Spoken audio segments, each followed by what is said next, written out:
Guys, हम एक important topic देखेंगे। इसका नाम है ओसाजोन फॉर्मेशन। तो ये बीएससी लेवल पे भी इम्पॉर्टेंट है, एमएससी पे भी, और कॉम्पिटिटिव पॉइंट ऑफ व्यू से भी इम्पॉर्टेंट है। जैसे कि इसमें ये पूछ लेता है, दो जैसे 3-4 कंपाउंड दे देगा और बोलेगा कि किसका सेम ओसाजोन है। तो आपको ये पता होना चाहिए ओसाजोन बनता कैसे है। तो अगर आपको इतना पता होगा तो फिर आप इसको कर लेंगे। और ये पूरा बनाने का क्वेश्चन भी आता है, मतलब बीएससी एमएससी लेवल पे। तो पहले हम देखते हैं कि इसका रिएजेंट क्या होता है। ओके, ओसाजोन फॉर्मेशन का रिएजेंट होता है phenyl hydrazine. Phenyl hydrazine in acidic medium. Okay, acidic medium in the sense कि ये सोचिए H+ है ना, ये प्रोटोनेट करके मतलब ये रिएक्शन मैकेनिज्म में हेल्प करता है। और पहली बात है कि फिनाइल हाइड्राजीन क्या होता है। तो आपको पता होगा कि हाइड्राजीन क्या होता है। सबसे पहले हाइड्राजीन देखिए, NH2 ये हाइड्राजीन होता है। इसमें से एक H आप हटा के अगर PH लगा दे तो उसको फिनाइल हाइड्राजीन कहते हैं। तो फिनाइल हाइड्राजीन देखिए क्या होगा, H2N.NHPH। ओके, अब देखिए इसका मैकेनिज्म देखेंगे। तो पहले स्टेप में जो क्या होगा ना, पहले स्टेप मतलब आपको ये देखना है कि क्या क्या बन रहा है यहाँ पे और कितना सारा फिनाइल हाइड्रोजन यूज़ कर रहे हैं लोग। तो एक्चुअली यहाँ पे ना 3 इक्विवेलेंट फिनाइल हाइड्रोजन यूज़ होगा। अभी हम जैसे जैसे आगे प्रोसीड करेंगे तो आप समझ जाएंगे। चलिए पहला वाला ऐड करवाते हैं, H2N.NHPH। तो एक बात होता है ना कि कभी भी अगर आप देखिए कि कहीं कार्बोनिल ग्रुप है, ठीक है, और उसके अलावा नाइट्रोजन है, ये NH2 का नाइट्रोजन है जहाँ पे लोन पेयर है, तो ये बहुत कॉमन बात है कि ये जो इसका लोन पेयर है ना, इस पे अटैक करता है। तो ये तो आपने बहुत सारे मैकेनिज्म्स पे देखा होगा, मतलब सारे मैकेनिज्म्स भी होगा। मतलब आपको कोई भी सोचिए कि रिएजेंट दिया है और सबस्ट्रेट दिया है, कोई भी केस में हो, ये सिर्फ ओसाजोन की बात नहीं है। तो कार्बोनिल में ना नाइट्रोजन रिएक्ट करता है, जो NH2 वाला नाइट्रोजन है उसका लोन पेयर जाकर इधर अटैक करता है। तो हमें तो अब देखिए इसका मैकेनिज्म देखने के लिए क्या करना पड़ेगा, H2O पानी बना के निकाल देना पड़ेगा। तो पानी तो यहाँ पे निकलेगा। अब देखिए अब हम इसको H2O हटा के सीधे यहाँ पे लिख देंगे। अब देखिए, क्योंकि ये तो बहुत कॉमन मैकेनिज्म है ना, हम लोग जब से भी BSc से यही पढ़ रहे हैं, इस तरीके से ही कर रहे हैं इसको, ठीक है। तो ये देखिए N बना, NH बना, PH बना। बाकी इसको लिख देंगे जैसा ये था वैसे ही लिख देंगे। C था, OH था, ये H। देखिए यहाँ तक इसमें तो ओसाजोन ये बन गया। फिर ये है, कार्बन काउंट करने में हम लोग को गलती हो सकता है, तो इसलिए थोड़ा सा ध्यान रखना है। हमने अभी ग्लूकोज बनाया हुआ है, CH, H, C, OH, H और CH2OH, ठीक है। अब आप देखिए कि आगे कैसे प्रोसीड करेंगे। अब टॉटोमेरिज्म होगा। तो ये देखिए यहाँ पे आपको डबल बॉन्ड दिख रहा है, यहाँ पे NHPH है, ठीक है। तो क्या हो सकता है, देखिए ऑब्वियसली ये वाला बॉन्ड है, ये यहाँ सोचिए माइग्रेट कराया हमने, ये इधर माइग्रेट कराया, ये यहाँ जाएगा, मतलब इसका जो एक सिंगल बॉन्ड है वो नेगेटिव चार्ज के रूप में ऊपर आ जाएगा। तो देखिए इसको हम लिखते हैं फिर से NNHPH। ये देखिए ये सिंगल बॉन्ड गया तो ये N2 पर नेगेटिव चार्ज आ जाएगा। ऑब्वियसली आप समझ रहे हैं कि ये नेगेटिव चार्ज आ जाएगा तो प्रोटॉन तो होगा, क्योंकि एसिडिक मीडियम है, तो उसको प्रोटोनेट करके NH बना लेगा ये, ठीक है। तो उसको हम नेक्स्ट स्टेप में लिख देंगे।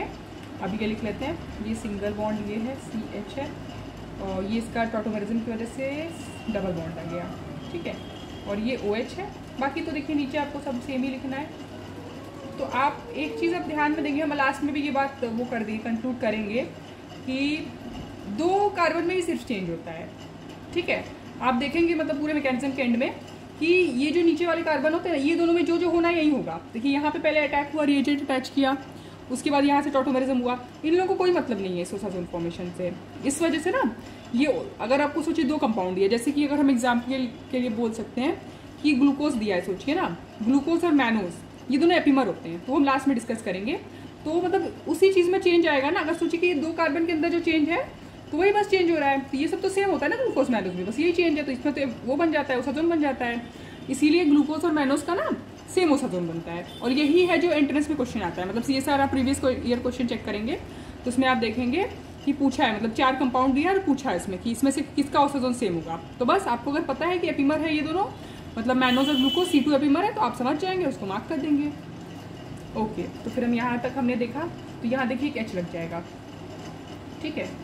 तो सोचिए हमने यहाँ H लगा दिया। H ऑब्वियसली ना प्रोटॉन है, वो एसिडिक मीडियम है, तो उसका प्रोटोनेट हो गया वो।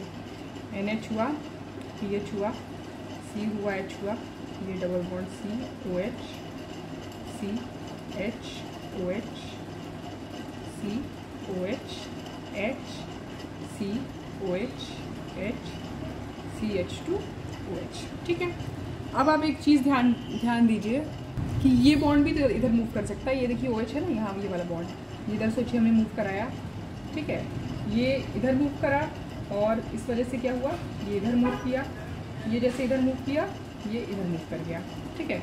अब देखिए ये चीज़ थोड़ा ध्यान से आपको देखना है ना, ये देखिए निकल गया ये पीएच, मतलब एनिलीन निकल गया। पीएच एनएच, सोचिए पीएच हुआ, यहाँ से ये बॉन्ड गया, एनएच माइनस हुआ, ऑब्वियसली एसिडिक मीडियम है तो पीएच एनएच2 निकल गया, एनिलीन निकल गया यहाँ से। ये CO है, ये डबल बॉन्ड इधर माइग्रेट किया, अब क्या बन जाएगा आप ये देख लीजिए। ओके, ये डबल बॉन्ड यहाँ गया, ये तो देखिए हट गया, तो ये NH हुआ, ठीक है। ये डबल बॉन्ड, ये CH, ये सिंगल बॉन्ड, ये देखिए कार्बोनिल बना यहाँ पे, ठीक है। ये कार्बोनिल बन गया CH, ये बाकी तो देखिए उतना ही वैसे ही लिख रहे हैं, CHOH, COHH, COHH, CH2OH, ठीक है। यहाँ देखिए आप ये देख सकते हैं कि कार्बोनिल बन गया। अब यहाँ पे देखिए ऑब्वियसली हम पानी ऐड करेंगे, मतलब ये जो डबल बॉन्ड है ना, इसके ये वाला स्टेप आपको ध्यान में रखना है, ये हम लोग ऑफन इसमें कंफ्यूज कर जाते हैं कैसे होगा। तो पानी अगर ऐड करें तो HH इस तरफ ऐड किया, OH इस तरफ ऐड किया, मतलब इस बॉन्ड के अराउंड हम पानी ऐड कर रहे हैं। HH इधर ऐड किया, OH, तो ये हट गया। कैसे हुआ देखिए, ये HH सोचिए NH था, तो NH और HOH ऐड किया, HOH ऐड किया, तो HH इधर ऐड हो गया तो NH3 बन गया। तो क्या क्या बना पहले हम साइड में लिख देते हैं, अमोनिया बना, ठीक है।